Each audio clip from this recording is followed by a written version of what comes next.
Hello guys, welcome back to Jyoti study material. मैं हूं ज्योति Mishra. I hope आप सभी लोग अच्छे होंगे, सभी लोग स्वस्थ होंगे, सबकी पढ़ाई बढ़िया से चल रही होगी।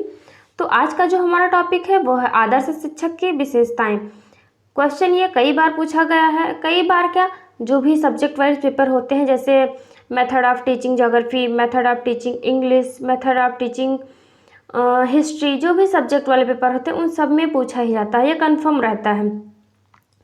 तो इसमें क्वेश्चन ऐसे आता है, आदर्श शिक्षक की विशेषताओं का विवेचन कीजिए।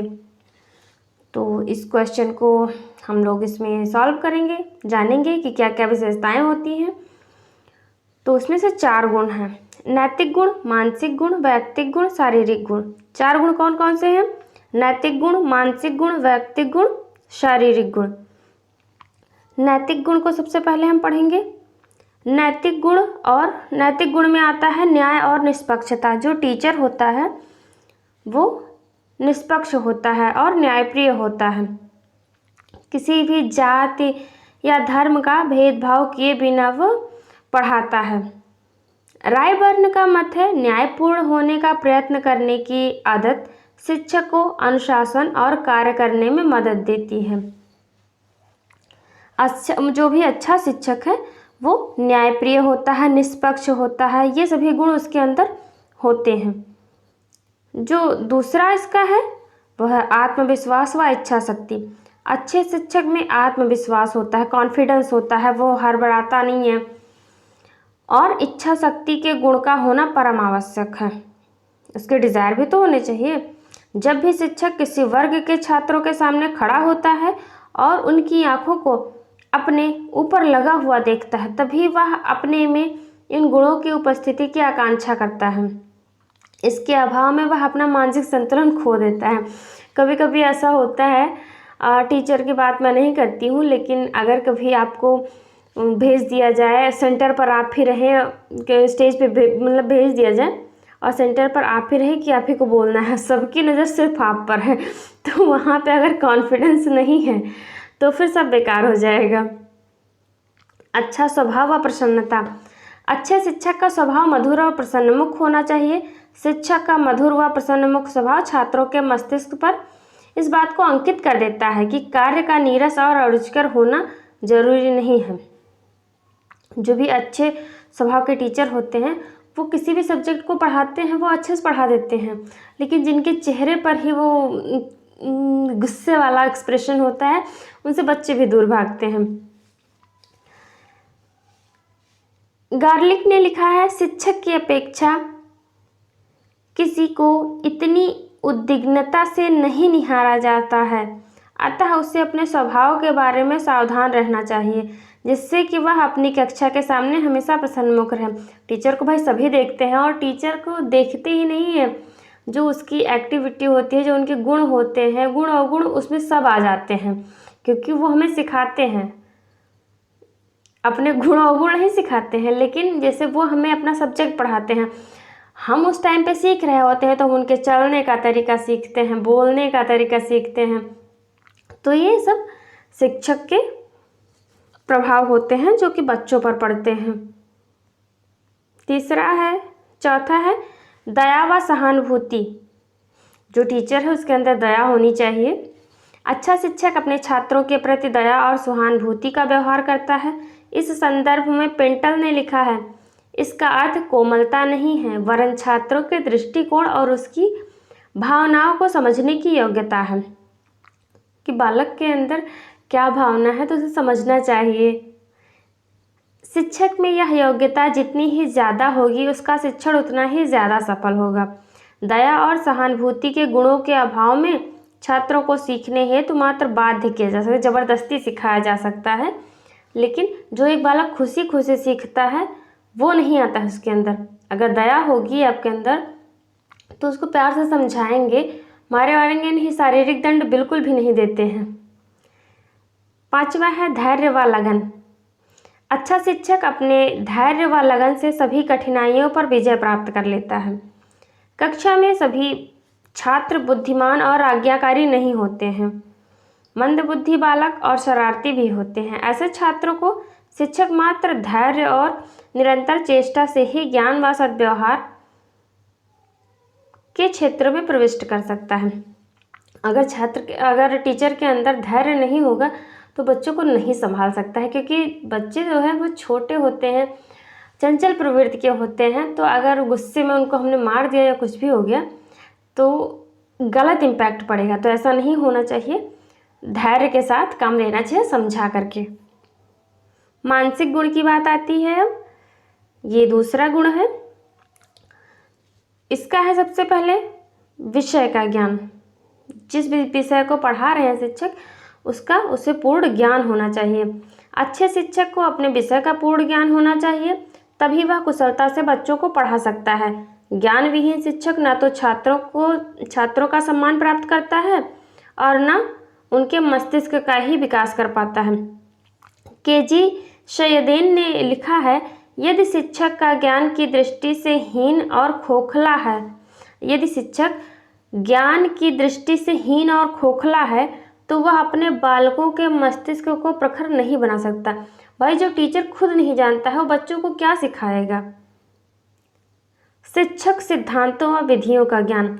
अच्छे शिक्षक को शिक्षण सिद्धांतों और विधियों की पूर्ण जानकारी होनी चाहिए। जैसे कौन कौन से टीचिंग मेथड होते हैं, क्वेश्चन आंसर हुआ या और सारे मेथड हैं, आगमन निगमन, ये सभी विधियों का ज्ञान होना चाहिए कि शिक्षण में कौन कौन सी विधि प्रयोग में लाई जाए जिससे बच्चों को ज़्यादा समझ में आए। इस संदर्भ में रायबर्न ने अपना विचार प्रकट किया है। अच्छा शिक्षक शिक्षण विधियों के संबंध में अपने ज्ञान की वृद्धि करने हेतु हमेशा सचेष्ट रहता है। वह अपने ज्ञान को नया और आधुनिक रखने की चेष्टा करता है।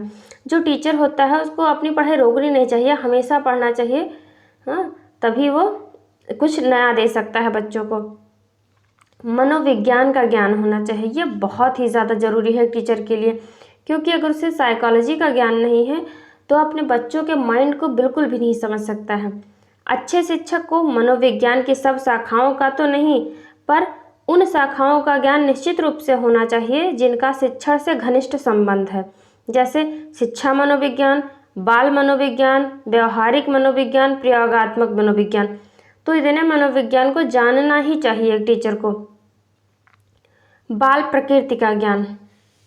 बाल प्रकृति का ज्ञान, जो भी टीचर होता है वो क्या क्या करता है, क्या करेगा, मतलब थोड़ा सा शरारती होते हैं ना बच्चे, तो इसी तरीके से आधुनिक युग में शिक्षा प्रक्रिया बाल केंद्रित है, यानी वो स्टूडेंट सेंटर्ड है। जो भी बालक होते हैं उन पर होती है। अतएव शिक्षक हेतु बाल प्रकृति का ज्ञान परम जरूरी है। कहने का अभिप्राय यह है कि उससे बालकों की रुचियों, इच्छाओं, मूल प्रवृत्तियों, अभिप्रवृत्तियों, आवश्यकताओं से अवगत होना चाहिए। तभी वह बालकों की शारीरिक और मानसिक विशेषताओं को समझकर उनका उचित पथ प्रदर्शन कर सकेगा। इसीलिए हिगेट ने कहा है, बालकों के विचारों और संवेगों के अनोखे प्रतिमानों का ज्ञान प्राप्त कीजिए। जो टीचर है उसे अपने स्टूडेंट के जो भी मानसिक गुण हैं या शारीरिक गुण हैं उन्हीं के अनुरूप ही उसे आगे बढ़ाना चाहिए समझ करके। संस्कृति व सभ्यता का ज्ञान। जो स्कूल है, हमारा विद्यालय है, वो समाज का एक छोटा रूप है। वहीं से हमारी संस्कृति हस्तांतरित होती है। बालक को उसकी संस्कृति एवं सभ्यता का ज्ञान प्रदान करना और इनमें जरूरी बदलाव करके एक पीढ़ी को दूसरी पीढ़ी को हस्तांतरित करना शिक्षा का महत्वपूर्ण उद्देश्य है। अतः शिक्षक अपने समाज की संस्कृति और सभ्यता का इतना अधिक ज्ञान रखता है कि वह उनके प्रतिमानों से अपने छात्रों को पूर्णतः परिचित करा देता है। वातावरण का ज्ञान। इस संदर्भ में टॉमसन ने लिखा है, वातावरण शिक्षक और शिक्षा का कार्य छात्र को उस वातावरण से अनुकूल बनाना है। अतः अच्छा शिक्षक छात्रों को अपने वातावरण से भी अनुकूल कराने में मदद करता है। जो टीचर है वो बताता है कि आज का मौसम कैसा है या फिर हमारे यहाँ पे कैसी जलवायु है, ये सब भी बताता है। व्यक्ति और समाज की आवश्यकताएं। व्यक्ति और समाज एक दूसरे के पूरक हैं। भाई, व्यक्तियों से ही मिलकर के समाज का निर्माण हुआ है। यदि समाज की और समाज व्यक्ति की आवश्यकताओं की पूर्ति करता है। शिक्षक इन आवश्यकताओं से पूर्णतः परिचित होता है और अपने छात्रों को उनसे अवगत कराकर उनकी और समाज की उन्नति में सहयोग देता है। वह बताता है कि हमारे समाज में किसकी ज़रूरत है, ऐसे कुछ भी चीज़ हुआ तो कार्यक्रम के तहत बताता है, लोगों को जागरूक करता है। ये सभी काम शिक्षक के होते हैं। तीसरा गुण है व्यक्तिक गुण। उत्साह व आशावादिता होना चाहिए। अच्छे शिक्षक में उत्साह और आशावादिता होनी चाहिए। किसी भी कार्य को लेकर के वह नीरस ना रहे, उत्साह रहे, क्योंकि अगर टीचर उत्साहित होगा तो बालक भी उतना ही ज़्यादा उत्साहित होगा, उससे उसी का असर स्टूडेंट पर पड़ेगा। इन गुणों की उपयोगिता पर प्रकाश डालते हुए रिस्क ने लिखा है, शिक्षक का उत्साह और आशावादिता छात्रों में संवेगात्मक प्रक्रियाएं पैदा करने में महत्वपूर्ण कार्य करता है। पहलकदमी व साधन संपन्नता। अच्छे शिक्षक में पहलकदमी और साधन संपन्नता के गुण होने चाहिए। अलग अलग छात्रों में आदेश, रुचियों, पूर्ण द्वेष, आदतें और समस्याएं भिन्न भिन्न होती हैं। अगर शिक्षक में पहलकदमी और साधन संपन्नता नहीं है तो वह अपने छात्रों की आवश्यकताओं को पूर्ण नहीं कर सकता है। अच्छी आदतें। अच्छे शिक्षक में अच्छी आदतें होनी चाहिए। अपनी अच्छी आदतों के कारण वह छात्रों का सम्मान प्राप्त करता है, विश्वास और प्रशंसा का पात्र बनता है। रिस्क ने लिखा है, जो शिक्षक अच्छे व्यक्तिक गुणों जैसे परिश्रम, आत्मनियंत्रण, संतुलन आदि उदाहरण जिनके अंदर होते हैं वो ज़्यादा ही प्रिय होते हैं बच्चों के। नेतृत्व। अच्छे शिक्षक में नेतृत्व का गुण होना चाहिए। कक्षा में ज़्यादातर ऐसी परिस्थितियां पैदा हो जाती हैं जब शिक्षक को स्वयं नेतृत्व करना पड़ता है। ऐसा करके ही वह छात्रों को ज्ञान के पथ पर ले जा सकता है और अपने शिक्षण को सफल बना सकता है। विनोद प्रियता। अच्छे शिक्षक में विनोद प्रियता होनी चाहिए, यानी हंसमुख स्वभाव का होना चाहिए। उसके चेहरे पर जो है वो एक खिला खिला होना चाहिए, ये ना हो कि गुस्से से भरा फेस हो, ऐसा नहीं होना चाहिए। कक्षा की नीरसता को दूर करने हेतु वह किसी परिस्थिति से फ़ायदा उठाकर स्वयं हंसता है और छात्रों को हंसने का मौका देता है। ये तो बहुत ज़रूरी है छात्रों की। भाई अगर बालक खुश रहेंगे, बच्चे खुश रहेंगे तो उनका पढ़ने में भी मन लगेगा, लेकिन अगर हम वही खुद भी एकदम से परेशान तो बालक भी परेशान ही रहेंगे। इसीलिए टीचर को चाहिए कि वह हमेशा खुश रहे और खुद भी हंसे, बच्चों को भी हंसाने की थोड़ा सा कोशिश करे, कहानियाँ वहानियाँ सुनाए ताकि उसका पढ़ने में मन लगे। कक्षा व्यवहार। कक्षा में अच्छे शिक्षक का व्यवहार नम्र और शिष्ट होना चाहिए। अनम्र और अशिष्ट व्यवहार छात्रों को हतोत्साहित करके कार्य क्षमता को कम कर देता है। अभी मैंने बताया ना, अगर शिक्षक का व्यवहार अच्छा नहीं होगा तो बच्चे भी उससे दूर ही रहना चाहेंगे। कक्षा नियंत्रण। सफल कक्षा नियंत्रण का मुख्य आधार कक्षा नियंत्रण है। जो भी शिक्षक का मेन कार्य होता है वो है अपने क्लास को कंट्रोल में रखना, क्योंकि बच्चे बहुत ज़्यादा शरारती होते हैं, वो जल्दी कहने से नहीं मानते हैं। तो टीचर ऐसा होना चाहिए जो कि अपने सब्जेक्ट पर ही बच्चों का ध्यान केंद्रित करे। चौथा है शारीरिक गुण।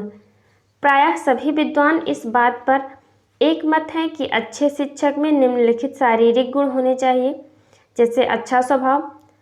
अच्छे शिक्षक का सबसे पहला गुण होता है उसका अच्छा स्वभाव। ऐसे स्वस्थ वाला शिक्षक ही अपने कार्य को सरलता व सत्यता सफलता से संपन्न कर सकता है। अच्छा स्वास्थ्य होना चाहिए उसका, मतलब अगर वो स्वस्थ है तो उसका मन भी स्वस्थ रहेगा। कहा है ना कि स्वस्थ मस्तिष्क में वो स्वस्थ शरीर में स्वस्थ मस्तिष्क का निर्माण होता है, तो ठीक वैसे ही है। अगर टीचर स्वस्थ रहेगा तो पढ़ाएगा भी अच्छे से, अगर वह अस्वस्थ है तो ना पढ़ाने में ही मन लगेगा उसका और ना कुछ करने में। स्फूर्ति व उत्साह। टीचर को हमेशा उत्साहित होना चाहिए और तेज होना चाहिए उसके अंदर। अच्छे शिक्षक में हमेशा स्फूर्ति और उत्साह होना चाहिए जिससे छात्र इनके गुणों का अनुकरण कर सके। उत्साहहीन शिक्षक की कक्षा उत्साहहीनता का स्पष्ट चित्र प्रस्तुत करती है। रायबन ने कहा है निर्जीव शिक्षक का अर्थ है निर्जीव कक्षा, सजीव शिक्षक का अर्थ है सजीव कक्षा। सजीव और उत्साहपूर्ण शिक्षक ही कला में निष्कपटता का वातावरण होता है। वेशभूषा, अच्छे शिक्षक की वेशभूषा नेत्रप्रिय अवश्य होती है। मैले जूते, गंदे कपड़े, दाढ़ी ये सब अगर हुआ तो भाई बच्चे तो भागेंगे, कहेंगे टीचर बहुत गंदे हैं। तो हमेशा साफ़ होना चाहिए, स्वच्छ होना चाहिए, जो भी हम आते हैं पहन वहन करके वो सब वेल मेंटेन होना चाहिए, तैयार व्यार होकर के एकदम। स्वर, ये बहुत ज़्यादा ज़रूरी है। कोई होता मार चिल्ला कर ऐसे बोलता है, और कुछ लोग होते हैं बड़े प्यार से समझाते हैं, बोलते हैं। तो भाई जिनकी वाणी में मिठास होती है बच्चे उन्हीं के पास जाते हैं। तो अच्छा स्वर होना चाहिए, शिक्षक का स्वर बहुत ज़्यादा ज़रूरी है। रिस्क ने कहा है स्वर एक शक्तिशाली साधन है, अतः शिक्षक का स्वर कोमल और स्पष्ट होना चाहिए। उसके अतिरिक्त पाठ्य विषय और उसमें निहित भावों के अनुरूप उनमें उतार चढ़ाव भी होना चाहिए। कहाँ पे तेज बोलना है, कहाँ पे धीरे बोलना है, ये सब आना चाहिए। ऐसा स्वर आकर्षक और प्रभावोत्पादक होता है। इसके विपरीत धीमा अथवा कर्कश स्वर हमेशा आकर्षणहीन होता है। कुछ टीचर होते हैं मिन मिन मिन मिन, क्लास में पढ़ाएंगे तो, लेकिन वो खाली अपना ही सुनेंगे, ना आगे वाले ही सुन पाएंगे ना पीछे वाले ही। होते हैं कुछ टीचर ऐसे। तो ऐसा बिल्कुल भी नहीं बनना है, आपको स्पष्ट बोलना है और अच्छा बोलना है। भाषा, भाषा विचार अभिव्यक्ति का साधन है, अतः अच्छे शिक्षक की भाषा सरल और स्पष्ट होनी चाहिए।